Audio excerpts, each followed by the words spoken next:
Hi guys, I'm back. We are going to read chapter 9 and see where that leads us. As of now, in Terrible Typhoid Mary, Mary has been forcibly taken into custody to go to the hospital to collect these samples that they are needing to collect for her.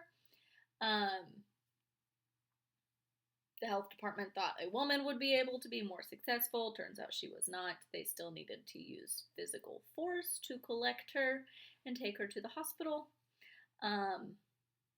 Mary still does not believe that she is in any way sick. She says she's never had it. I've only ever helped those who are sick. This is not fair. No, no, no, no, no. So they are en route to the hospital in attempts to collect these samples. But at the end of the last one, I said, do you think that she's more than likely going to be cooperative at this point, or is she still just mad? Because I would probably be mad.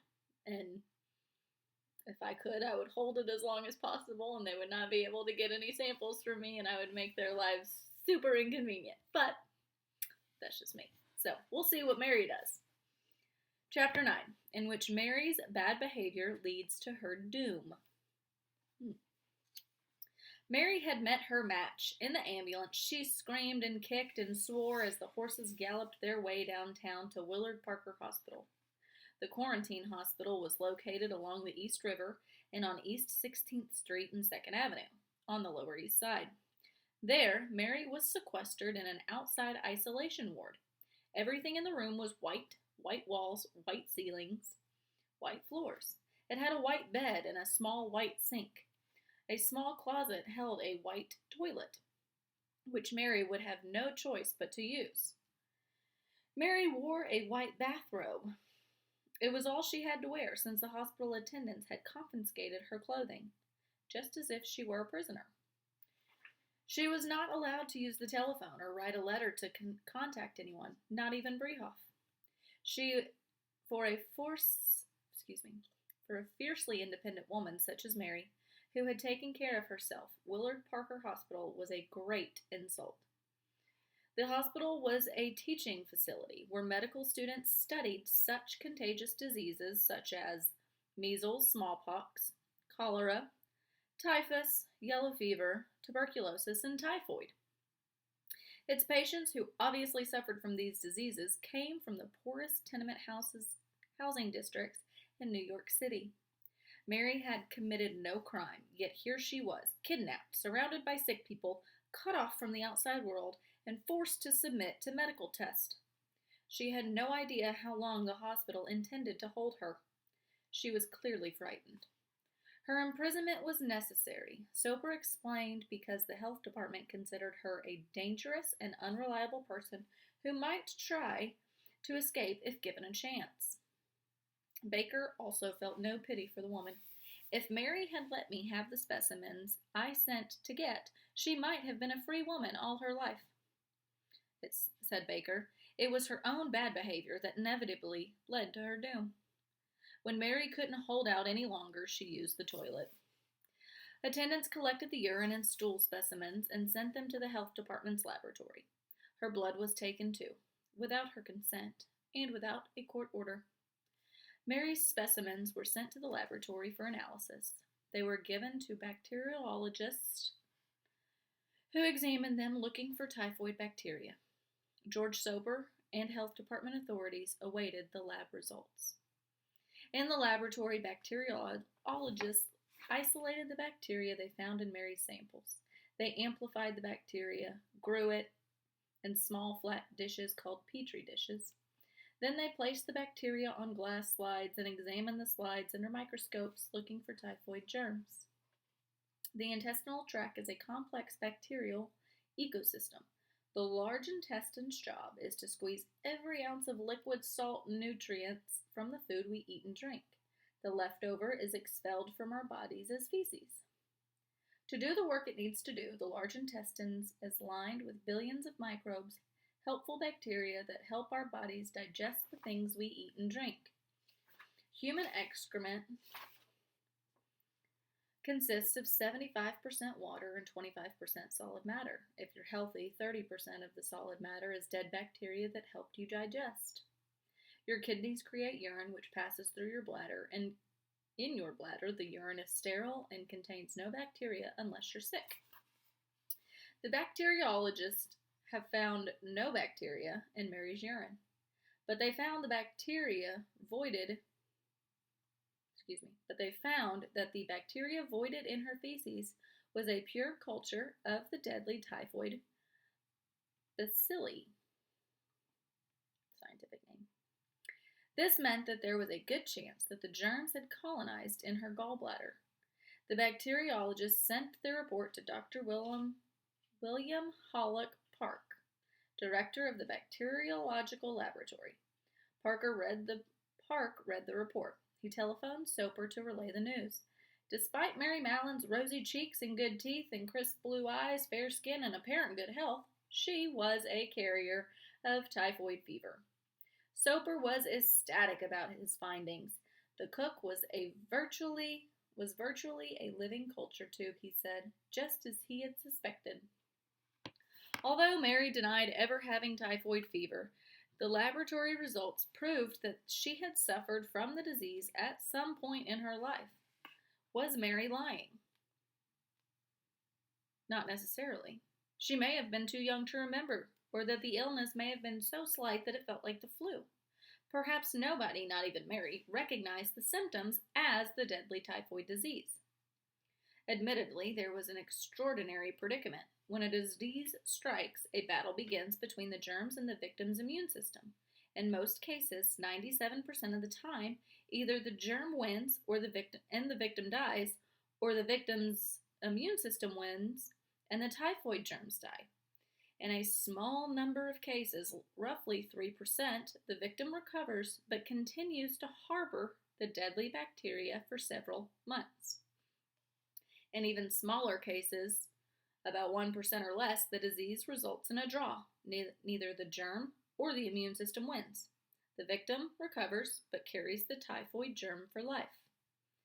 In these cases, the typhoid bacteria have colonized in the gallbladder. Once the initial illness passes, the victim has no symptoms. For all intents and purposes, these victims go about their lives never suspecting that they are as sick as someone who has the disease, or that they are shedding germs making others sick. This is what happened in Mary's case. But her circumstances were even more extraordinary because it seems her immune system fought off the disease so well that no one, not even Mary, knew that she was sick in the first place. For George Soper, this discovery was a major breakthrough. We have here, in my judgment, a case of chronic typhoid germ distributor, said Soper. Or, as the Germans say, I can't say this German word, there's Typhus bacillitragen. At last, he hoped Mary Mallon would listen to reason and to a big idea that he had. George Soper paid her a visit in the hospital. Mary, he said, I've come to talk to you and see if, between us, we cannot get you out of here. By now, according to the newspaper accounts, Mary had spent several days at Willard Parker, scolding her as if she were a child who had disobeyed her parents. Soper warned Mary that her hospital stay depended upon her behavior. When I have asked you to help me before, you refused. And when others have asked you, you refuse them also. Like Dr. Baker. George Soper believed that Mary had no one to blame but herself. But you would not be where you are now if you had not been so obstinate, he told her. So throw off your wrong-headed idea and be reasonable. As he spoke, Soper noticed that Mary glared at him. By now she had plenty of time to brood. Her mood did not improve with Soper's visit or the way he addressed her. We don't know if Mary's growing anger made him uncomfortable. Perhaps he felt safe knowing that hospital attendants were close by and that she didn't have a carving fork. He tried to calm her, saying, Nobody wants to harm you. Yet nothing Soper said could make Mary trust him. Why should she place her trust in this man? If no one wanted to harm her, why had she been kidnapped? She later described in a letter. Why was she locked in a hospital room with her freedom and dignity robbed from her? Convinced that he might persuade her to listen, Soper launched into another fully rehearsed speech. You say you have never caused a case of typhoid, he said, but I know you have done so. Nobody thinks you have done it purposely, but you have done it just the same. Many people have been made sick and have suffered a great deal.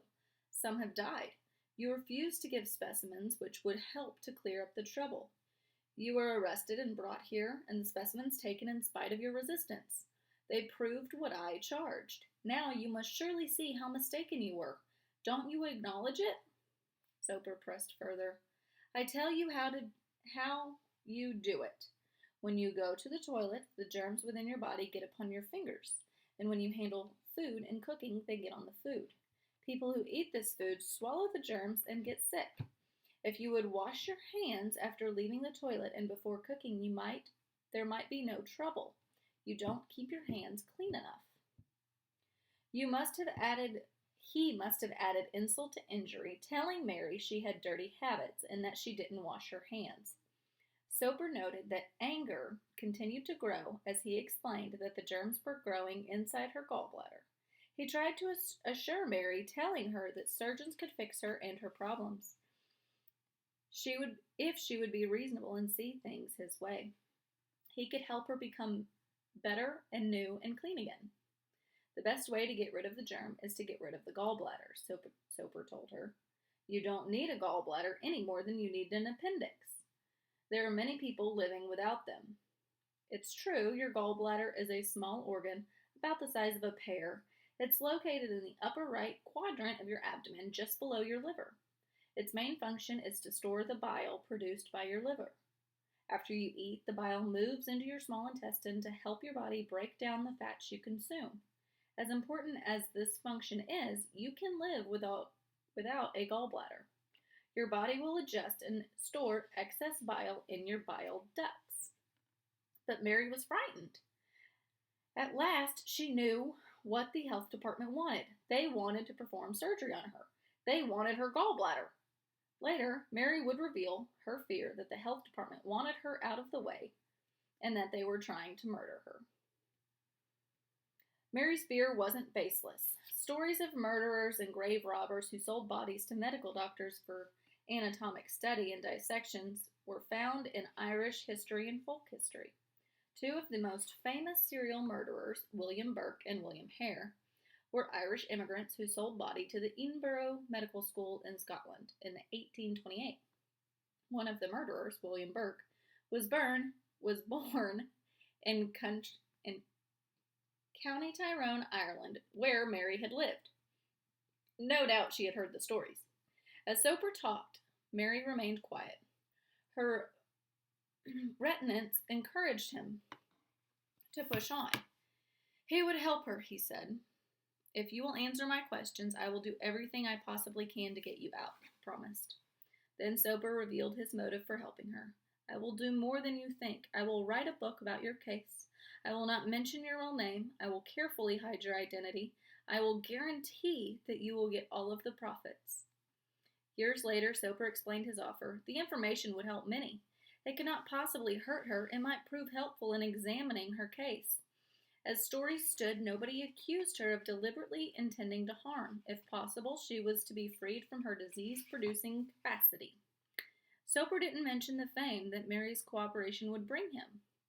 He would make history as the first to identify a healthy carrier in the United States. Mary stood, pulling her white bathrobe tightly around her. Did this raise his hopes? Was she prepared to seal the deal with a handshake? Without uttering a word, Mary crossed the room, opened the door to the toilet, and stepped inside. The door slammed behind her. Mary had made her point. There was no need of me waiting, Soper said. It was apparent that Mary did not want to speak to me, so I left the place. The engineer had lost yet another battle with the cook. So, there you have it. They got the samples. She was, in fact, a carrier and must have had it at some point. They said it could have been at any degree. She might not have been nearly as severe as some of the other cases that she had been around. But she had it, and he was right. And so he said, hey, I'm going to write this book. You want some of the money that it makes? And she gave him the silent treatment and went back into the bathroom and stood there and waited. So that was chapter 9. Let me know your thoughts. Bye.